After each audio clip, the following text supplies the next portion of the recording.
স্থলবন্দর দিয়ে কমেছে পেঁয়াজ ও কাঁচা মরিচের আমদানি কম থাকলেও বাজারে চাহিদা না থাকায় বন্দরের পণ্য দুটোর দাম কমেছে। এ বিষয়ে বিস্তারিত জানাতে হিলি স্থলবন্দর থেকে সরাসরি যুক্ত হয়েছেন সহকর্মী সোহেল রানা। সোহেল, জানাবেন যে আসলে এই চাহিদা কমার কারণ হিসেবে ব্যবসায়ীরা কি বলছেন, পাশাপাশি আমদানি যে কমলো, চাহিদাও কমলো, এতে বাজারের দামে কি ধরনের প্রভাব পড়বে?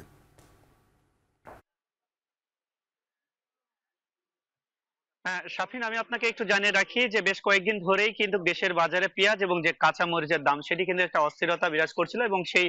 দাম নিয়ন্ত্রণে হিলির যে ব্যবসায়ী রয়েছিল তারা হিলি সহ দেশের বিভিন্ন স্থলবন্দরের যারা ব্যবসায়ী তারা ভারত থেকে কাঁচা মরিচ এবং পেঁয়াজের আমদানিটা কিন্তু শুরু করেছিল এবং আমদানিটা যখন পরিমাণ বাড়তে থাকে সেই সময়ে কিন্তু দামের আস্তে আস্তে প্রভাব পড়তে শুরু করেছিল এবং এখন কিন্তু দাম অনেকটাই নিয়ন্ত্রণে এসেছে আমরা দেখেছি। আমি যদি আপনাকে একটু জানিয়ে রাখি শাফিন, যে সপ্তাহখানেক আগেও এই বন্দর দিয়ে প্রতিদিন যেখানে 20 থেকে 25টা কাঁচামরিচ এবং 25 থেকে 30 ট্রাকের মতো পেঁয়াজ আমদানি হতো, সেই আমদানির পরিমাণ এই সপ্তাহে অনেকটাই কমে গেছে। আমরা দেখতেছি সপ্তাহে এই সপ্তাহে দেখেছি যে প্রতিদিন যেখানে 20-25 ট্রাকের বিপরীতে 5 থেকে 7 ট্রাক কাঁচামরিচ আমদানি হচ্ছে এবং পেঁয়াজও কিন্তু প্রায় 10 থেকে 15 ট্রাক,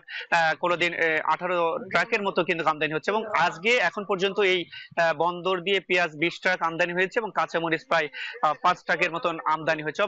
আমদানির পরিমাণটা যদিও কমে গেছে, তারপরেও বাজারে কিন্তু ভোগ্যপণ্যের এই দুটি ভোগ্যপণ্যের দাম কিন্তু অনেকটাই কমেছে এবং সাধারণ ক্রেতা যারা তারা কিন্তু অনেকটাই স্বস্তি। আসলে দাম কমার কারণ হিসেবে যেটি ব্যবসায়ীরা বলছেন যে আসলে বাজারে যোগান যে পরিমাণে রয়েছে তার তুলনায় কিন্তু চাহিদাটা অনেকটাই কম। আমি বাজার মূল্য যদি আপনাকে বলি যে প্রতি কেজি পেঁয়াজ বন্দরে কিন্তু 80 থেকে 85 টাকার মধ্যে বিক্রি হচ্ছে, যা গেল সপ্তাহে 90 টাকা কেজি ধরেও বিক্রি হয়েছিল এবং কাঁচামরিচ যদি আমি বলি, কাঁচামরিচ গত সপ্তাহে এখানে বিক্রি হয়েছে 150 থেকে 200 টাকা কেজি, যেটি চলতি সপ্তাহে বন্দরে পাইকারিতে বিক্রি হচ্ছে 90 থেকে 100 টাকা এবং সেটি খুচরা বাজারে বিক্রি হচ্ছে 120 থেকে 130 টাকা কেজি ধরে। অর্থাৎ যে কাঁচামরিচ এবং পেঁয়াজের দাম শতক ছুঁয়েছিল সেটি কিন্তু এখন অনেকটাই নিয়ন্ত্রণে এসেছে এবং সাধারণ যারা ক্রেতা রয়েছেন তারাও কিন্তু অনেকটাই স্বস্তি ফিরেছে বলছেন এবং ব্যবসায়ীরা বলছেন এরকম আমদানি যদি স্বাভাবিক থাকে, বাজারে যোগান বাড়লে